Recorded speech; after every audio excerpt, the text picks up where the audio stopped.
So after 3 games in which Georgia pretty much cleared the deck, 148-23, they face a worthy opponent. But then again, considering Notre Dame's recent history against elite teams, top 5 to 10 teams in the country, maybe 148-23 is in line.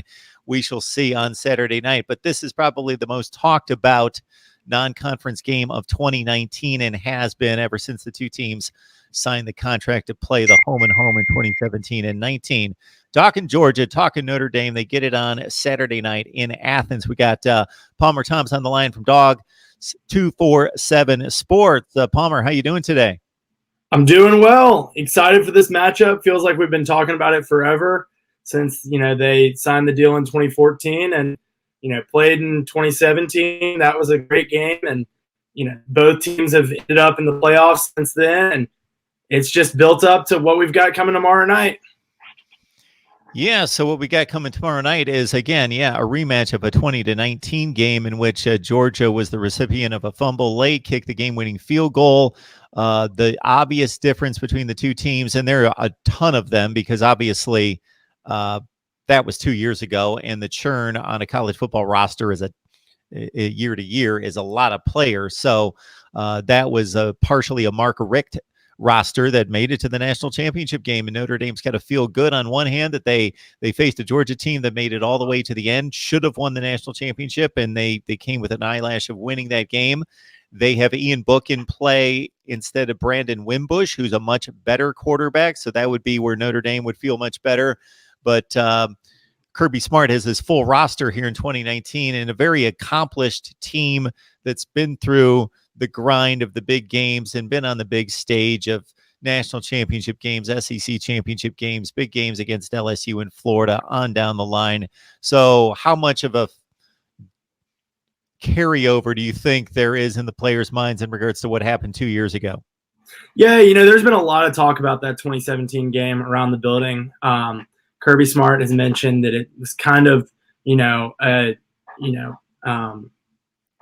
point that helped them, with their 2017 season, kind of led them on to the success that they're having now. J.R. Reed, Georgia safety, said, it's something that helped people buy into the program. It was kind of the beginning of the Kirby Smart era.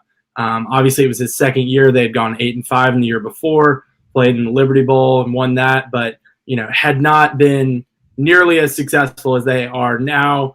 And that 2017 win was huge for that. I think the biggest carryover for that game is Jake Fromm. It was his first career start in South Bend on that night. Took over for Jacob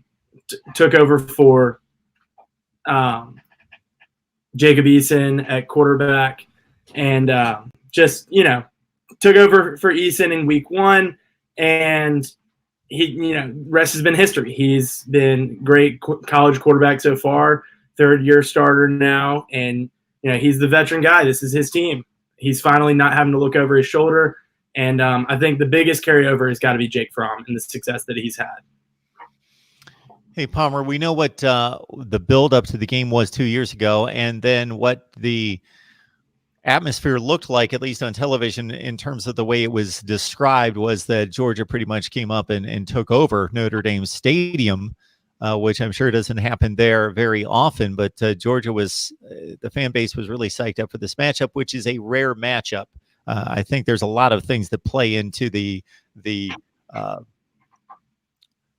hype and also the fascination with the matchup, just the history of the programs. They played in a 1980 Sugar Bowl for the national championship, on and on and on and on. And of course, Notre Dame and, a power from the north, whether it would be Notre Dame, Ohio State, Michigan coming to Georgia, just we never see that. So now we're going to set the stage in Athens, where I'm sure Notre Dame fans have scarfed up a little corner here, a little sliver there, but it's not going to be anything close to what we saw in Athens taking over South Bend a couple years ago. So what kind of atmosphere are you anticipating for this game? Yeah, like you mentioned, the fact that 2017 game, you really don't see an SEC team, a Southeast team, travel up to South Bend to play that often. I think the fact that the return trip is something that's been really, highly anticipated. It's supposed to be an incredible atmosphere tomorrow night. Record crowd, at Sanford Stadium, over 93,000. Tons and tons and tons of recruits. Too many to name. I mean, Georgia's got 2020s, 2021s, 2022s coming.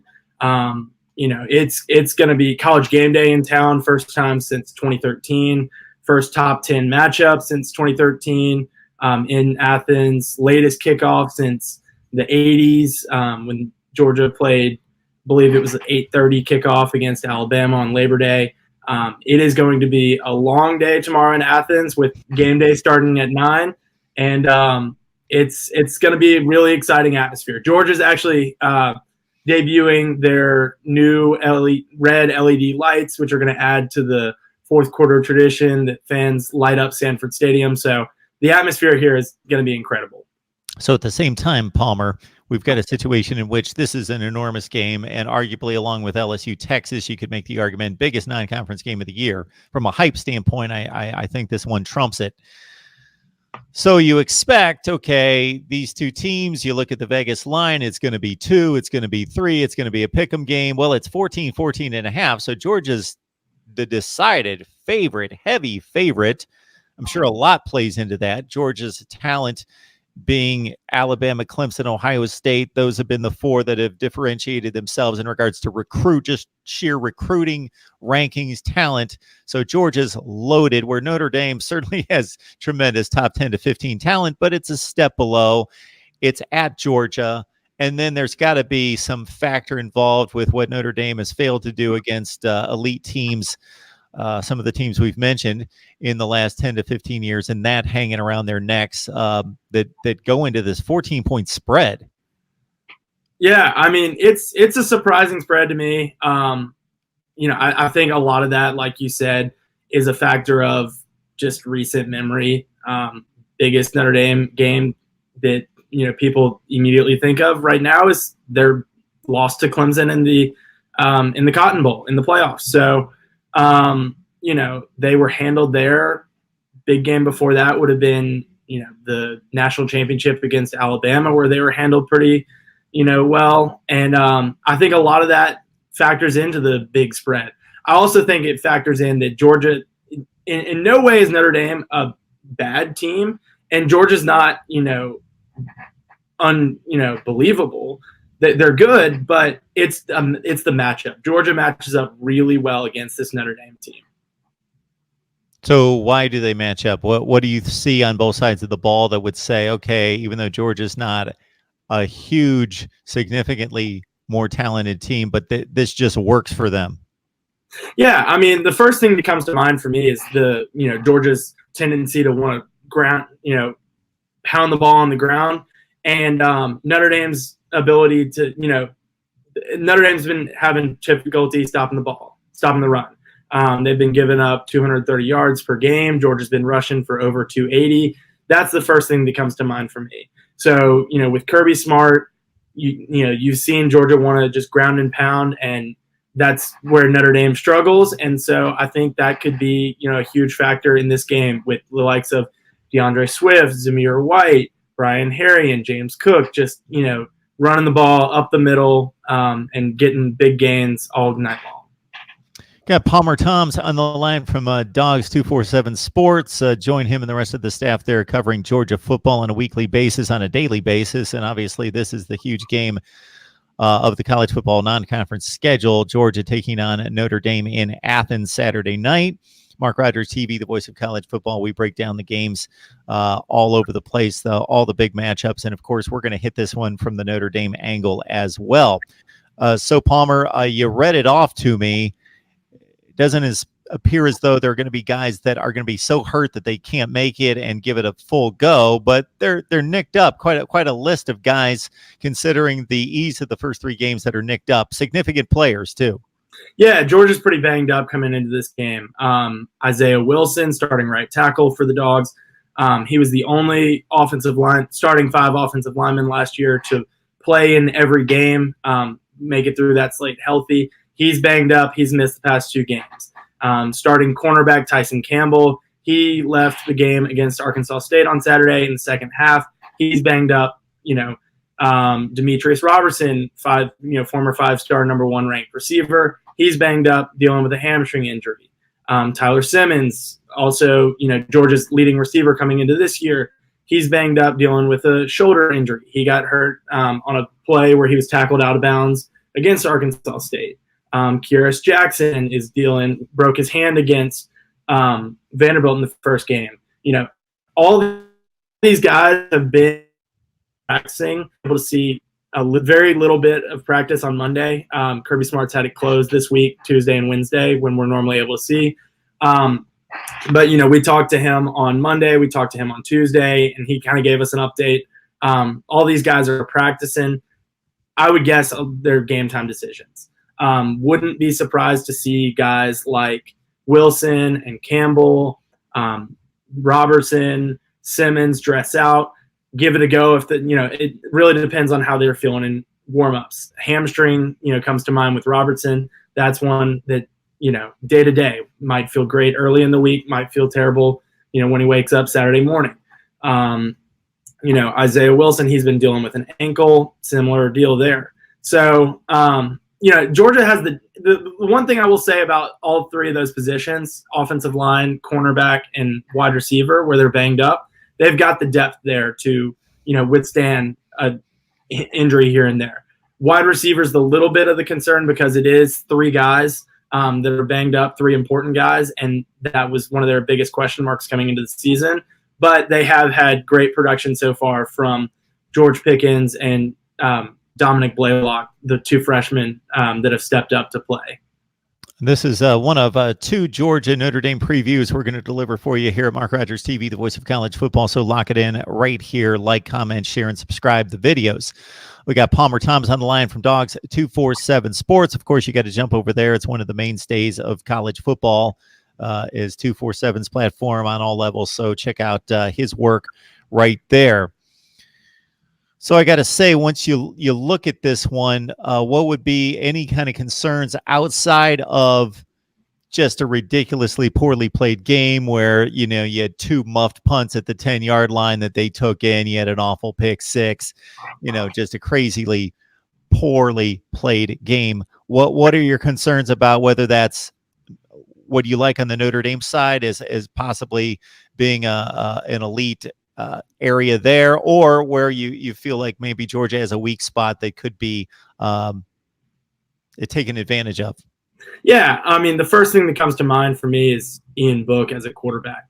He can beat you with his arm, and he can really beat you with his legs. I mentioned J.R. Reed earlier. He compared him to Johnny Manziel this week, and Kirby Smart's just been really harping on that. He's the kind of guy that play can break down, and he can, turn it from a loss or a no gain into a first on 10, 15-yard gain. Georgia's really going to have to, contain him, keep him in the pocket, and make him, beat them with his arm. If they, that's an area that stands out to me. Another area is Chase Claypool, Notre Dame wide receiver. He's a big physical guy.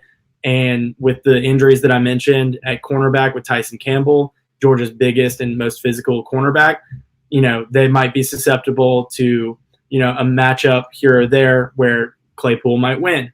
And then also at right tackle where Georgia, might be starting Cade Mays, who very talented, likely first-round pick in a few years. He's, would be starting at right guard if Isaiah Wilson's in there at right tackle. So he's a talented guy, but Notre Dame's defensive ends, that's really their, strength on defense. Julian Okwara, he's a talented guy. And so whether it be Andrew Thomas at left tackle, Isaiah Wilson at right tackle, Cade Mays at right tackle, the Notre Dame defensive ends are really going to test this Georgia offensive line. Palmer, I got to think that there was such a build-up to 2018 since this team came that close to winning a national championship. There was such a build-up. We got to get to the rematch with Alabama. Well, you dropped a game at LSU by 19 or 20 points. They lose on the big stage to Alabama when they had them outplayed for 50 or 55 minutes. Then they go play Texas, and regardless of the motivation factor, it's on the huge stage of the Sugar Bowl. So even though this team's very accomplished, most of the big players like a DeAndre Swift, and on, Jake Fromm, and we could go on through the offense and defense. Even though there's been a turnover since 2017, you've got players that have played and played well on the big stage. They got to be a little itchy to get back on a big stage and prove themselves, because like the last 3 times, it's not turned out well.